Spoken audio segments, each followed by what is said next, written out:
Nah, ini akidah yang sangat-sangat menyimpang. Akidah yang sangat nyeleweng, sesat. Jangan sampai kita mengikuti seperti ini. Termasuk yang sekarang ini beredar di tengah-tengah kita, yaitu akidah yang mengusung sekte ideologi terinspirasi oleh salah satu ulama dari Najd dengan nama Muhammad bin Abdul Wahhab An-Najdi. Ini juga bahaya juga. Sebagian ulama mengatakan mereka itu adalah khawarij masa kini. Nah, ciri-ciri orang yang kayak gini muncul sekarang di pinggir kita, di tengah-tengah kita. Orang-orang Puritan yang jenggotnya keriting, jidatnya hitam, celananya cingkrang, suka nyalain orang ibadah, ziarah kubur syirik, maulidan bid'ah, baca sholawat nariyah, sholawat burdah syirik, minta bukan kepada Allah tapi selain Allah syirik, kata mereka. Nah, ini ciri-ciri persis sekali dengan Dzul Khuwaisirah. Mereka ahli ibadah, mereka ahli sujud, ahli baca Al-Quran, tapi tidak lebih dari Al-Quran hanya berada di tenggorokan mereka saja. Al-Quran hanya berada di tenggorokan, nggak masuk ke hati. Jadi mereka gampang sekali menyalahkan orang lain, bahkan mengkafirkan orang lain. Nah, ini hati-hati dengan kelompok yang model begini. Mereka memang bukan khawarij. Mereka bukan khawarij. Mereka adalah Wahabi. Wahabi, hati-hati. Kalian nanti kalau sudah pulang di pesantren, bertemu orang yang model kayak gini, senyumin aja. Nggak usah dilawan. Senyumin aja. Celananya cingkrang itu. Orang-orang yang celananya cingkrang, dikit-dikit nyalain orang lain. Nah, itulah kelompok-kelompok Wahabi. Jangan sampai kita mengikuti mereka yang penuh tipu daya. Seolah-olah mereka itu berdakwah membawa Al-Quran, membawa sunnah. Ayo kita kembali kepada Al-Quran dan sunnah. Kembali kepada Al-Quran dan sunnah. Padahal keliru. Kembali kepada Al-Quran dan sunnah itu harus memahami Al-Quran dan sunnah. Baik, banyak orang saudara-saudara kita menuduh kita dengan Wahabi, ya. Maka mungkin mereka tidak tahu siapa Syekh Muhammad bin Abdul Wahhab rahimahullah ta'ala. Apalagi banyak orang-orang Syiah yang menyebarkan isu bahwasanya Wahabi mengkafirkan kaum muslimin, Wahabi ya suka menumpahkan darah kaum muslimin, ya, dan macam-macam tuduhan. Wahabi mengharamkan ziarah kubur, Wahabi mengharamkan salawat kepada Nabi sallallahu alaihi wasallam, tuduhan yang dihembuskan. Kemudian tuduhan-tuduhan tersebut disambut oleh sebagian saudara-saudara kita. Akhirnya semakin besar tuduhan tersebut. Dan ini semua adalah tuduhan tidak benar. Kita mengatakan kenyataan mendustakan itu semua. Kita tahu Raja Wahabi, Raja Salman, ya, di antaranya.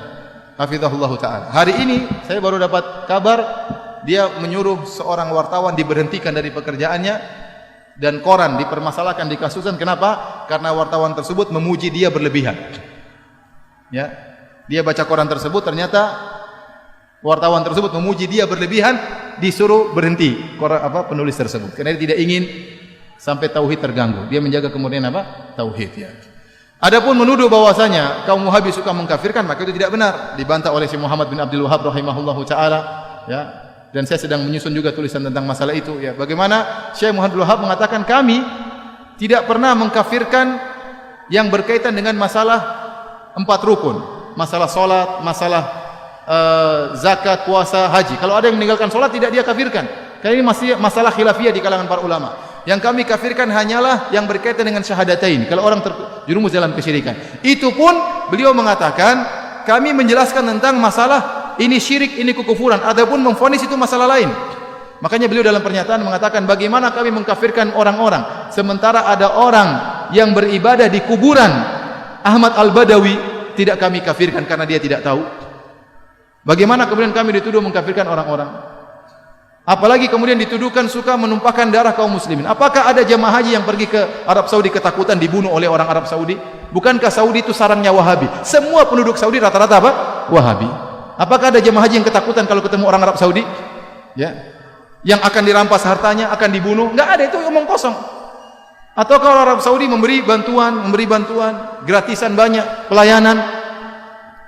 Ya. Bahkan Raja Salman kalau sudah memberikan bantuan, sebelumnya Raja Malik Abdullah, kalau sudah beri bantuan kemana saja, Suriah dibantu luar biasa. Jutaan orang Suriah dibantu di Arab Saudi. Ya. Kemudian bantuan terhadap Palestina, kumpulin duit langsung entah berapa triliun langsung dikirim ke Palestina. Bantuan yang ini tidak jarang diekspos. Di tanah air kita juga banyak bantuan. Ya. Banyak masjid-masjid dibangun. Ya. Sering yang membangun masjid tidak tanya-tanya apakah masjidnya itu orangnya tahlilan atau tidak. Tidak ada pertanyaan. Pokoknya butuh masjid, bangun. Betapa banyak orang bangun masjid.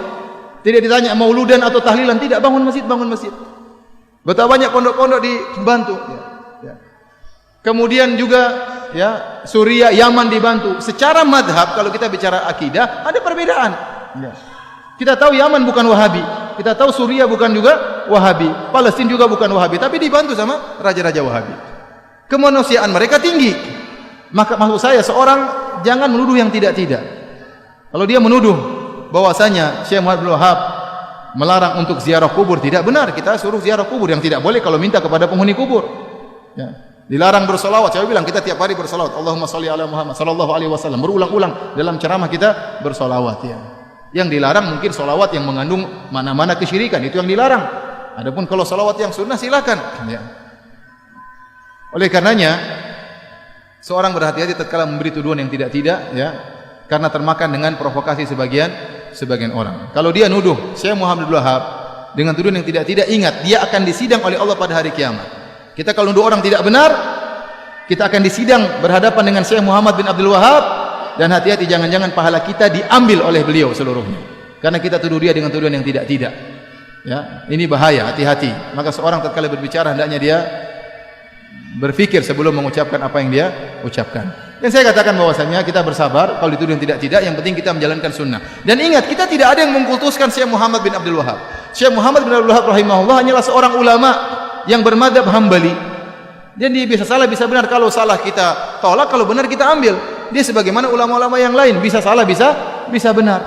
Makanya dalam kajian-kajian kita juga hampir tidak pernah kita bilang berkata Wahabi, berkata Muhammad bin Wahab, tidak pernah. Saya yang sampaikan dari apa saya ucapkan. Perkataan Syekh Muhammad bin Wahab tidak ada saya ucapkan, tidak ada saya nukilkan.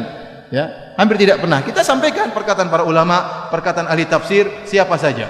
Maka jangan kita berbuat zalim terhadap seorang pahlawan seperti Syekh Muhammad bin Wahab. Beliau adalah pahlawan. Dengan jasa beliau berdirilah kerajaan Arab Saudi.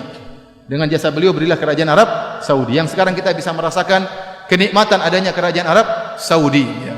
Adanya ketentraman, adanya keamanan, adanya ibadah yang tentram di sana. Bagaimana bantuan kerajaan Arab Saudi kepada negara-negara Islam, itu salah satu jasanya Syekh Muhammad bin Abdul Wahab rahimahullahu taala. Jadi saya sering sampaikan, Syekh Muhammad bin Wahab itu di Saudi seperti tuanku Imam Bonjol di tanah air kita, seperti Pangeran Diponegoro di tanah air kita. Maka mereka cinta kepada pahlawan mereka, wajar. Kalau mereka cinta, mereka pelajari buku-bukunya, tapi mereka tidak fanatik. Kalau salah dibilang salah. Wallahu a'lam bishawab.